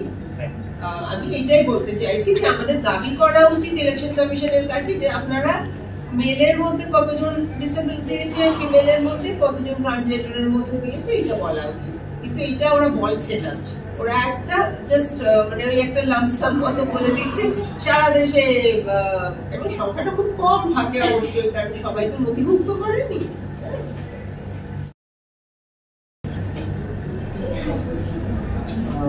নমস্কার, আমার নাম নীরজ। আমার প্রশ্ন হচ্ছে সঞ্জয়জির কাছে যে ওনার একটু জোরে বল।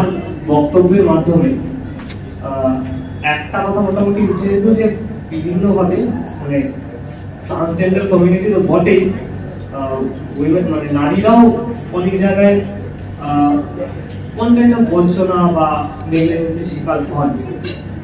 সেই নিরিখে বিভিন্ন দিনে বা বিশেষ করে ভোটের আগে যে সমস্ত কথা উঠে আসে তার মধ্যে হচ্ছে মানে উইমেন এম্পাওয়ারমেন্ট বা রাইটস অফ উইমেন, এই ধরনের কথাবার্তা আমরা বিভিন্ন কর্মসূচি বা বিভিন্ন দলগত মিছিলে শুনতে পাই। কিন্তু মানে আমরা যদি একটু শহরগুলো থেকে বেরিয়ে যাই, মানে আমি বলতে চাইছি যে বিভিন্ন প্রান্তিক জায়গাগুলো, যেমন যদি আমরা উত্তরবঙ্গের বিভিন্ন চা বাগানগুলোর কথা বলি, তাহলে সেখানে দেখতে পাবো যে কর্মচারীদের একটা হিউজ মাস হচ্ছে মানে মহিলারা, মালয়েশিয়া জাতি বা বিভিন্ন আদিবাসী জাতি, তাদের জুড়েই চা বাগানগুলো তৈরি। কিন্তু এখন যখন বিভিন্ন জায়গায় রাজনীতিকরণ ঘটছে, চা বাগানেও পলিটিক্যাল পার্টিসিপেশন বাড়ছে, তো সেই সময় ওইখানকার যারা নিচুতলা কর্মচারীরা আছে বা বিশেষ করে মহিলা শ্রমিকরা আছে, তারা বিভিন্ন ধরনের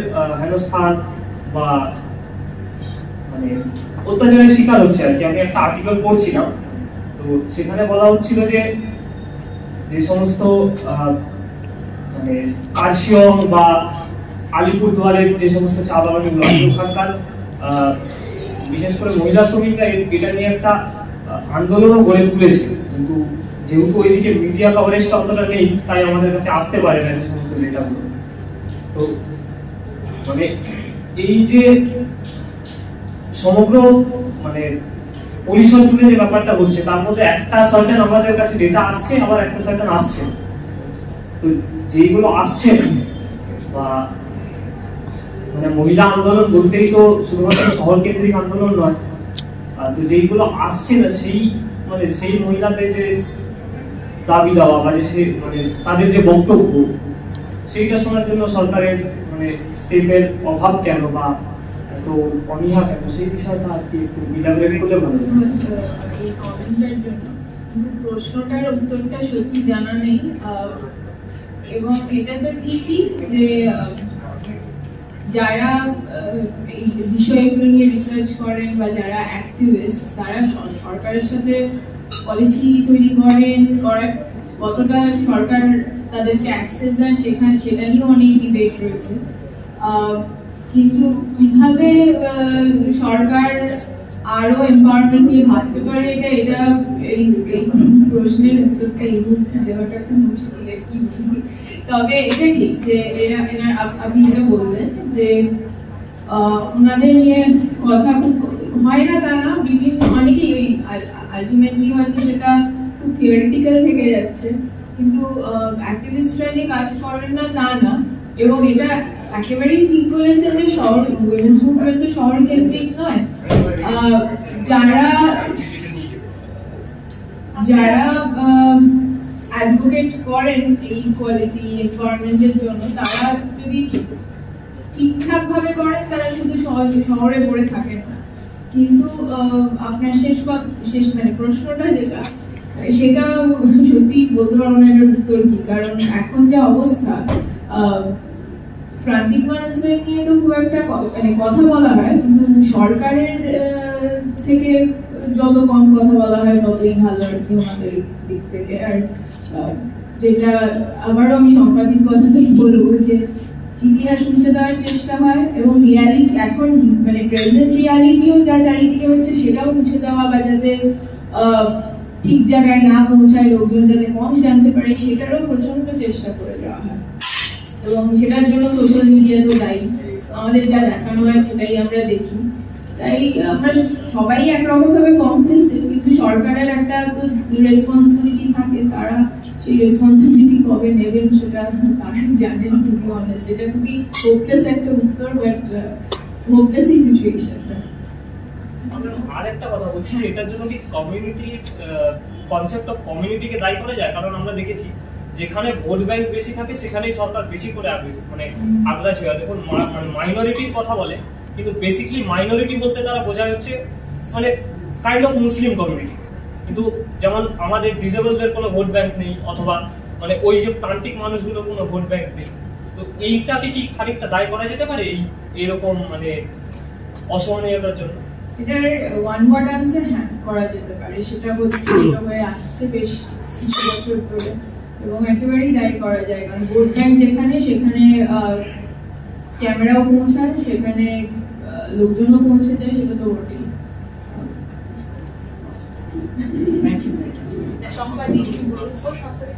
এটা একটু মানে এই প্রশ্নগুলো উঠছে বলে বলি আমি জানি যে সময় কম, মানে এই কথাগুলো খুব জরুরি যে কখনোই আমাদের মুভমেন্ট সব প্রান্তিক মানুষের কাছে পৌঁছতে পারছে না। মহিলা আন্দোলন, আমি আমার কথায় আমি বলেছি যে প্রতিবন্ধী নারীদের কাছে পৌঁছতে পারছেন না। সঞ্চারী বলেছে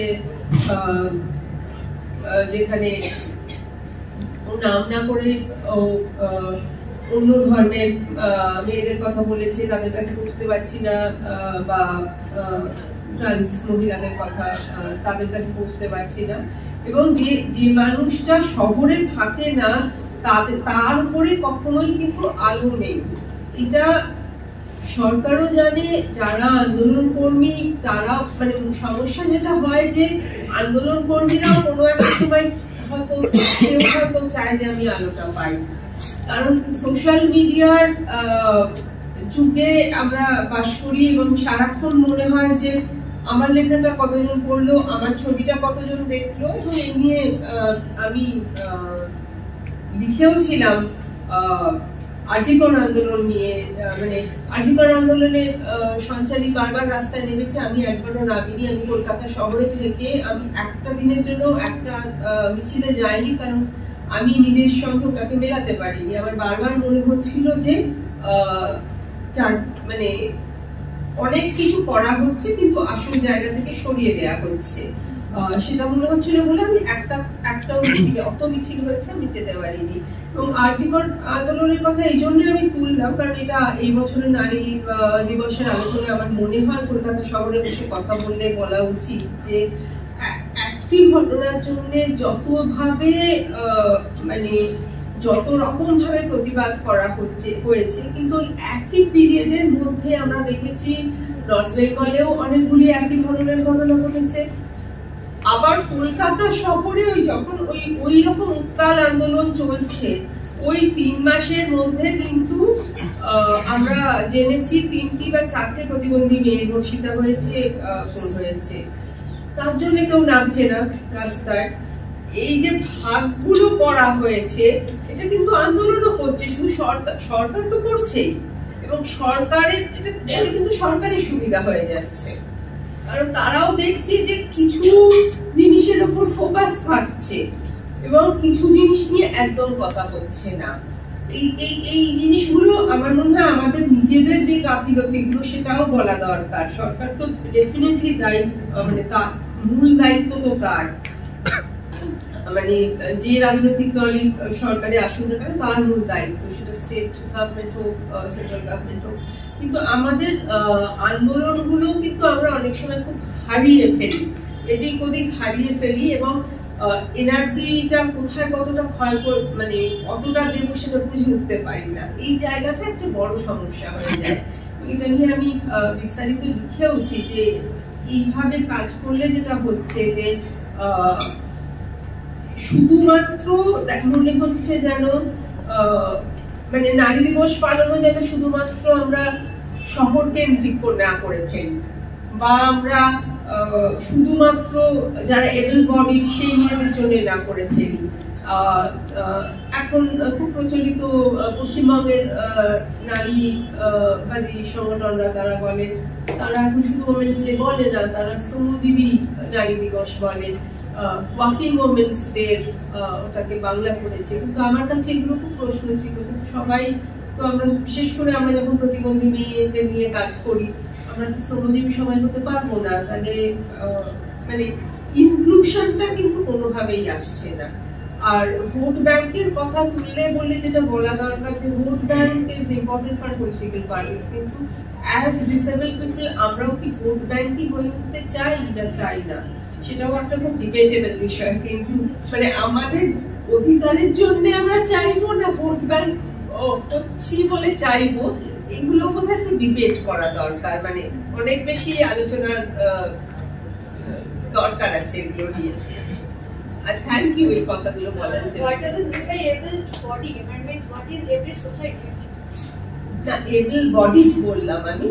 able bodied মানে able bodied is a no one is so-called able. না, no one is so-called able নয়, able আছে বলেই disabled শব্দটা আছে।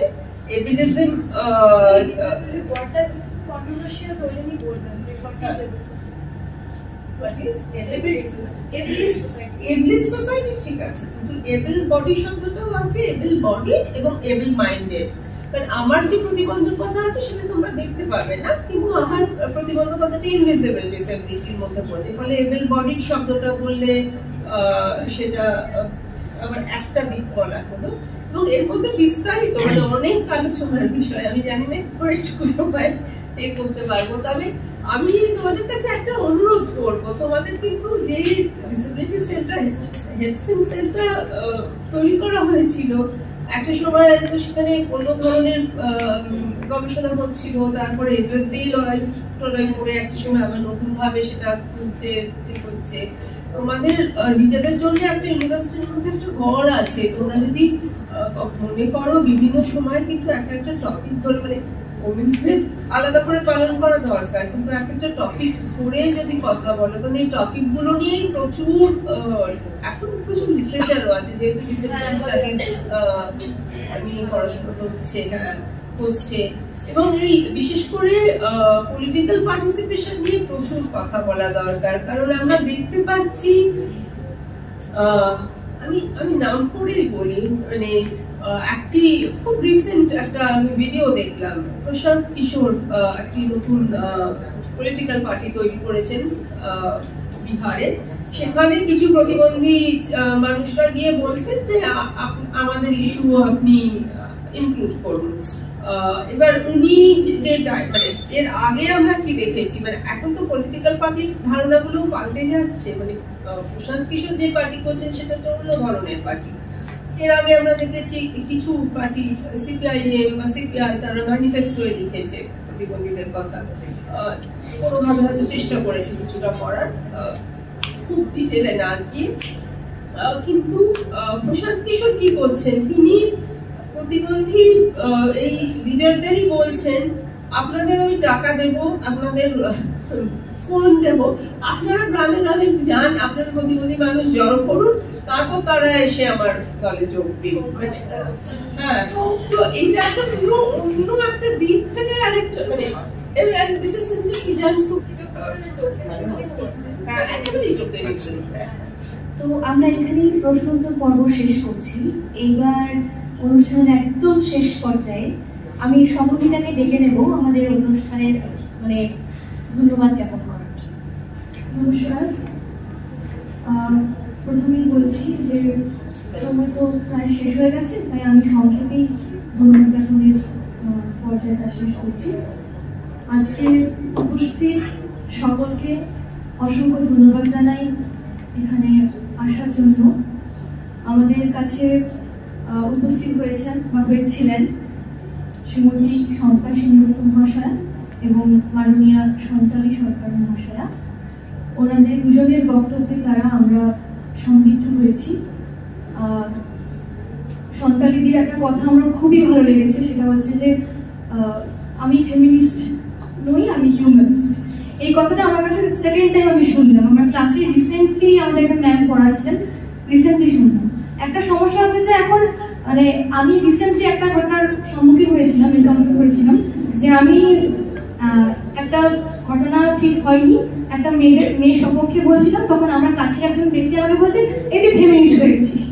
আমি তো অবাক হয়ে গেলাম যে what is the concept of feminist actually, যে আমার ফেমিনিস্ট বলে দিল। আবার যখন কোনো ছেলে সপক্ষে তখন তো আমাকে বলতে পারবে না। তো এই ফেমিনিস্টের যে আইডিয়াটা বা যা কিছু সমস্ত কিছু এখন একেবারে বলতে গেলে ধোঁয়াশার মধ্যে মানুষজন রয়েছে, জাস্ট কয়েকটা টার্ম শিখেছে অ্যারিস্টটল এবং ইউজ করে। অসংখ্য ধন্যবাদ এবং সম্পাদককে অসংখ্য ধন্যবাদ এখানে আসার জন্য। আমাদের বেশ কিছু ভুল ত্রুটি ছিল, আমি প্রত্যেকের কাছে ক্ষমা প্রার্থী, মার্জনা চাইছি। সবাই ভুলটা সূত্রে দিও, আমাদের যদি কোনো রকম তোমাদের বলার থাকে পরে অবশ্যই জানিও। আজকের অনুষ্ঠানের সঞ্চালিকা দীপিকা মঙ্গল, PG2 ইংলিশ ডিপার্টমেন্ট থেকে। অসংখ্য ধন্যবাদ দীপিকা দিকে সুন্দরভাবে অনুষ্ঠানটা পরিচালনা করার জন্য।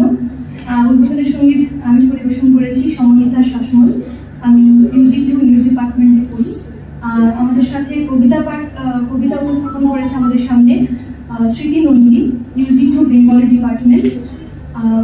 স্বাগত ভাষণ হিসেবে বক্তব্য পরিবেশন করেছিল শাশ্বতী শাহ ও ফিলোসফি ডিপার্টমেন্ট ভুলে না করি।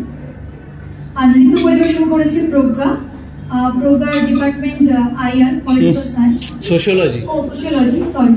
সোশিয়োলজি। তো প্রত্যেককে অসংখ্য ধন্যবাদ জানাই এবং মাসুমাও আমাদের সাথে সঞ্চালিকার ভূমিকা পালন করেছে যখন। তো সর্বে ভবন্তু সুখিনঃ সর্বে সন্তু নিরাময়া সর্বে ভদ্রাণি পশ্যন্তু মা কশ্চিৎ দুঃখভাগ্ ভবেৎ। এই বলে প্রত্যেকের সুস্থতা এবং মঙ্গল কামনা করে আমি ধন্যবাদ জ্ঞাপন অনুষ্ঠান শেষ করছি এবং সবার অনুমতি নিয়ে অনুষ্ঠানের শুভ সমাপ্তি ঘোষণা করছি। আর বলছি যে সবার জন্য